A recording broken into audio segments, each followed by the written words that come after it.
finalized version has come around, I'll send it out to Frank, who's our energy coordinator, and to the rest of the select board as well. In my mind, they're a pretty basic energy audit. I mean, they didn't do, it was just a walkthrough kind of audit. They didn't do anything about, like, you know, doing a door, a sealer test or anything like that. But they are the first step in us being able to qualify for grant money to, you know, maybe upgrade our heating and cooling system or do some other work with insulation or things like that. So. Okay. Harley has a question. Anything else? Harley? Those are energy audits of the town hall and And the library. and Yep. the library. Is it in electrons? Can you share it? Yeah, once they do a finalized version. Like there were a few edits that got suggested that were sent back to the Oh, I see. people. So once we have a finalized one, I can also send it to the library board as well, if you want to see it, yes. Yeah, it gives some suggestions for, you know, if we did upgrade the boiler to a modern heat pump system, how much we might save, and also like if we upgraded the water heating system, how much we might save, and if we did better insulation in the attic, how much we might save, that kind of thing. Anything from the Mettawee School Board? I do not have anything. Okay. Old or unfinished business? I just have one quick question for Julie. What's the Foley? Do you need me to give this to? They sent that to me. I think that we get that every year. I just got it, so I didn't have time to go back through my folders and see what we had done last year. This is a agreement from Foley Services, who they provide the shirts, pants, jackets, and coveralls for the highway department. So it looks like it's a rental service agreement and price guarantee, and it started or renewed on Wednesday, April 3rd, and then goes for a year. So I don't know if anybody wants to look at that, but or if you'd like to sign it, or if you'd like to wait till the next time. That's for all the uniforms that the town crew Yes. has.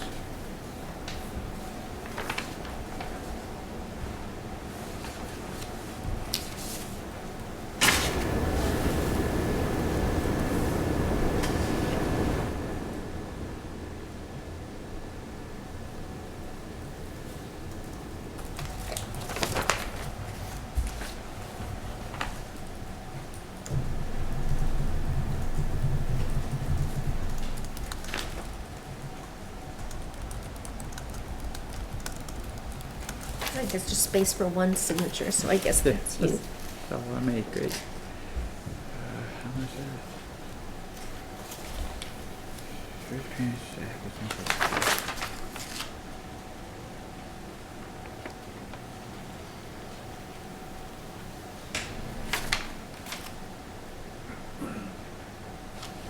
Where's the actual cost? I think over here it tells some of the charges. I don't know if that's the whole charges or not, though. That was in the warrants too, wasn't it, Julie?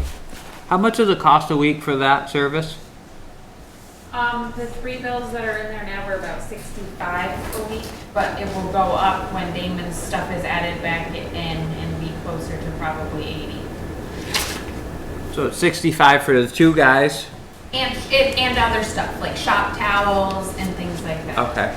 And then when Damon goes on, his uniforms will bring it up. Okay. And it will probably bring it up to like 85 or 87. Okay. And that's something that that's part of their benefits package anyway, so it's just kind of. So everybody okay with me signing this? Yep.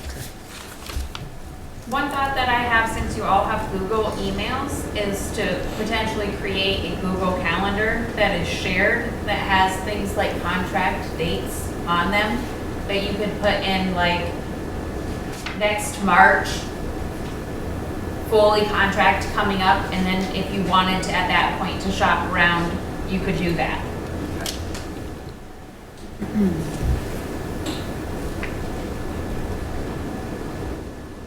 Maybe I can work with you on that and go through and find the Yeah, I think we contract. could find a bunch of things to put on that. Yeah, We- the elevator one. Yes. I always just have a random one on my phone that's like, reminds me of some random contract that I've forgotten about in a year.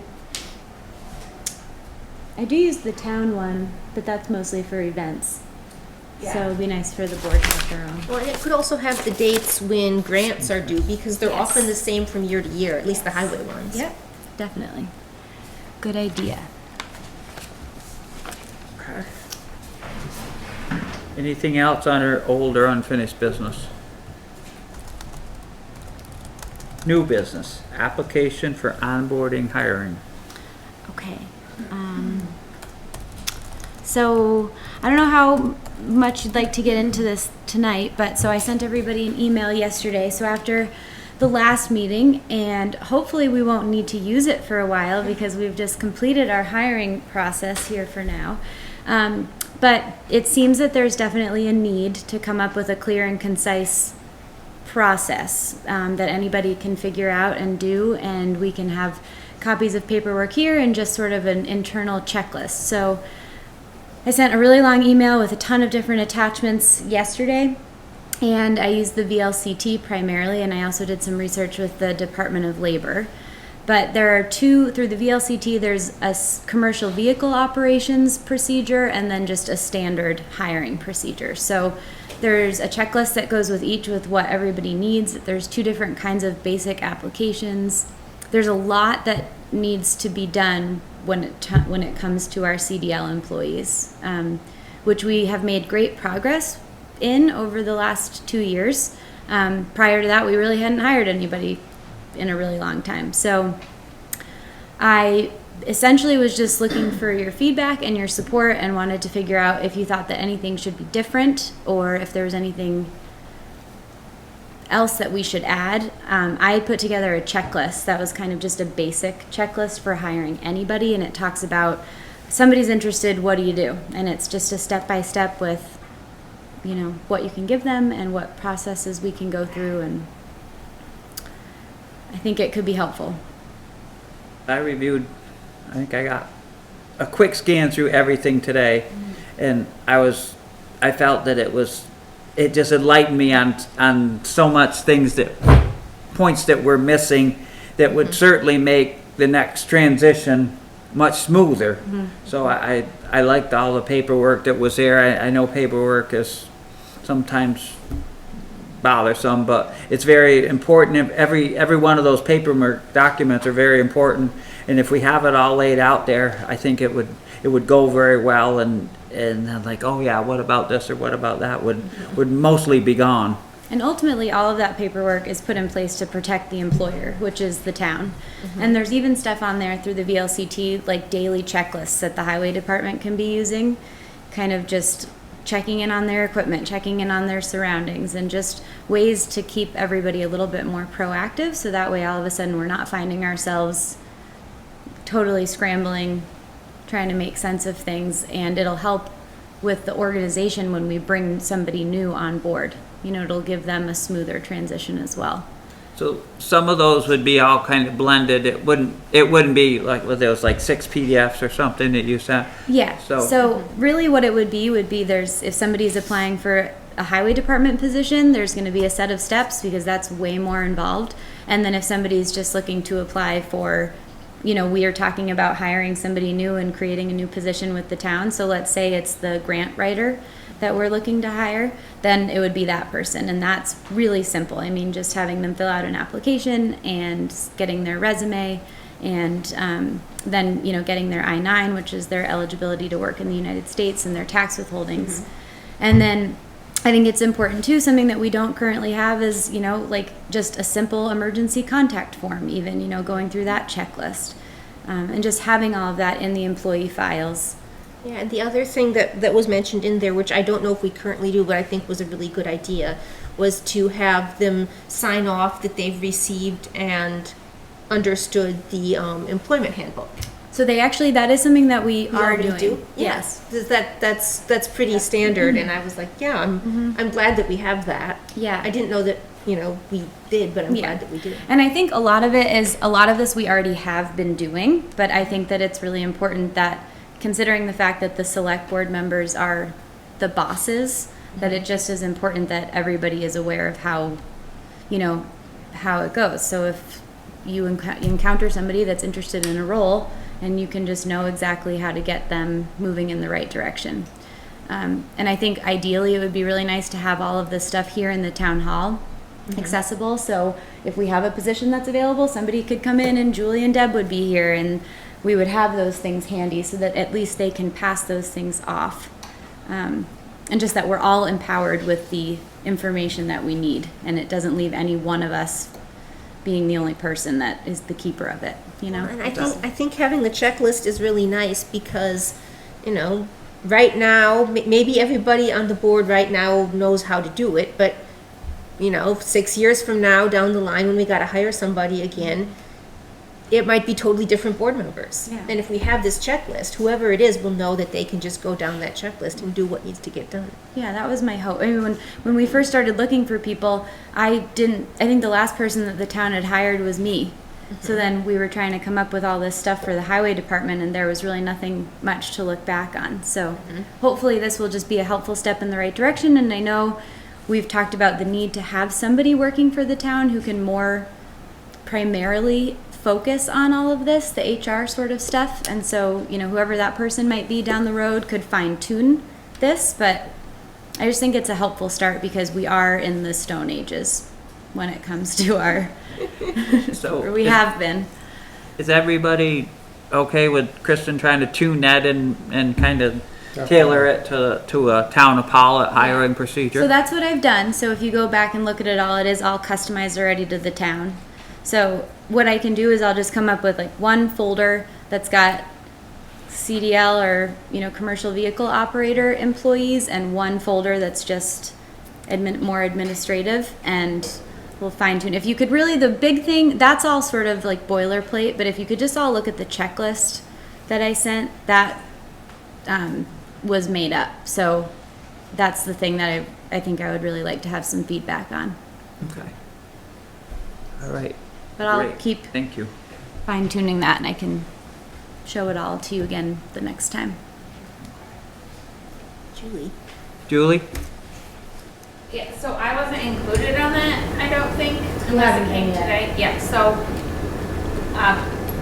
well aware that I have nothing to do with the hiring, but I do house a lot of the personnel documents, so I would like to at some point be included on that so that I can make sure that my records contain everything that you guys are having on your checklist.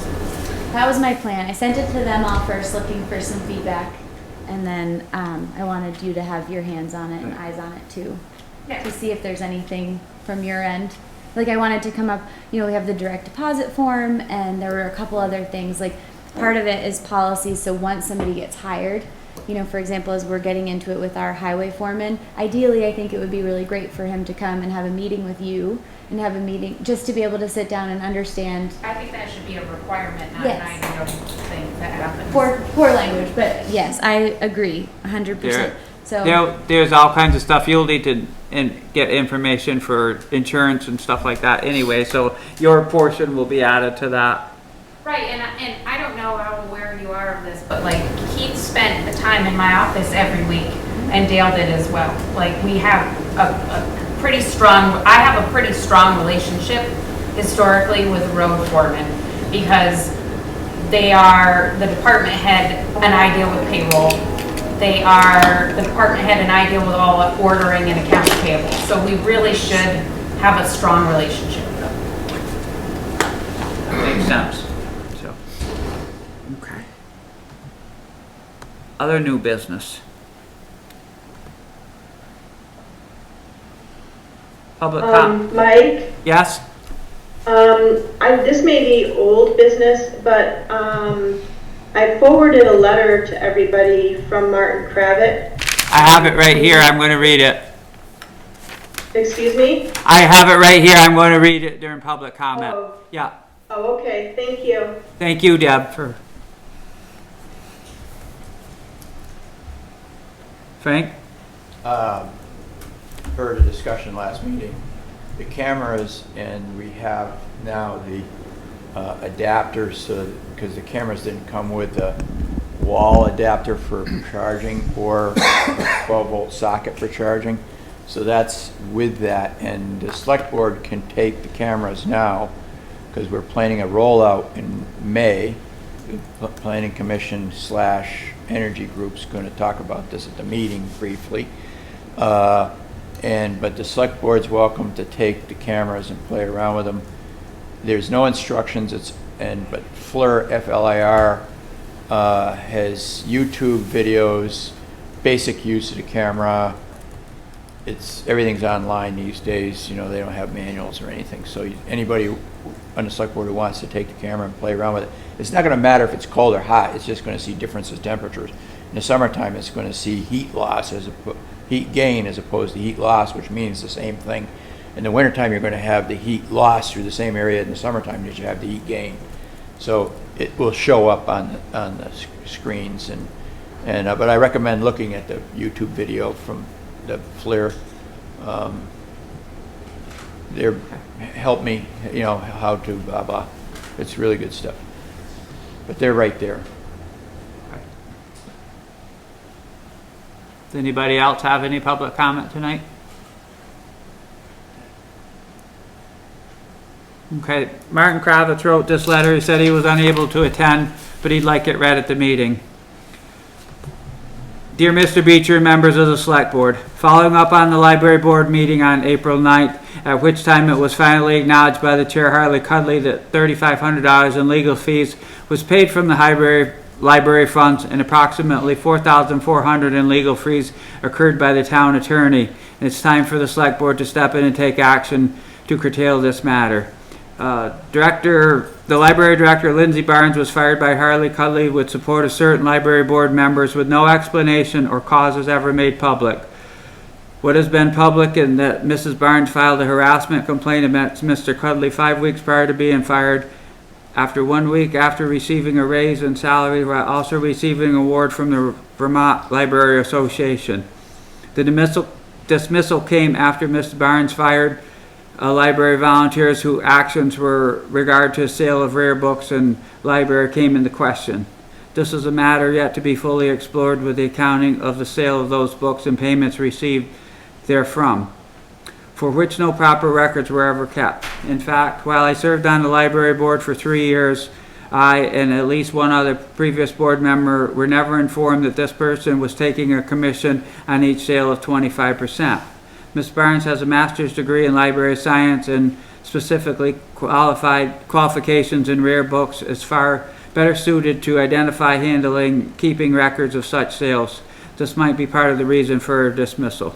Mr. Cudley has demonstrated throughout this matter deficiencies in both temperament and experience with library operations to serve on this board. This includes sarcasm and inappropriate comments to members of the public that I personally have witnessed and experienced.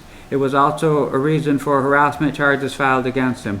With respect to necessary experience, he has repeatedly failed to run a board meeting according to the governing rules, failed to set and follow agendas, failed to properly notice hearings, and repeatedly cut off public questions and discussion. As a salient example, during the April 9th meeting, he stopped all public discussion just as the question of library funds were being used for legal fees was set to start. He immediately took the board into executive session even though he had put the item on the agenda for the public. He also failed to move expeditiously to inform the town of leaks in the slate roof resulting in interior damage, which he then attempted to fix. I would refer the select board to article in the Manchester Journal dated April 12th, left from page, the extensive detailing on page A7. You must be aware of Ms. Barnes' intent to bring legal action against the town, Mr. Cudley, and the library board. This can only result in further waste of public funds for legal fees, both by the taxpayers on behalf of the town and library donors. It is time the select board intervenes in this matter and reinstates Mrs. Barnes, as her lawsuit has a very good chance of succeeding based on similar prior suits in other municipalities.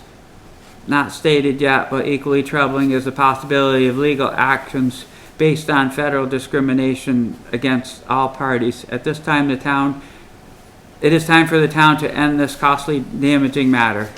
Martin Kravitz. Does anybody else have anything?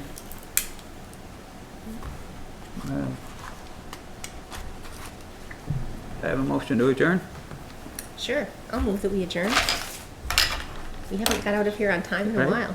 Second. I'll second that. All in favor? Aye. Thank you all for coming. Have a good evening.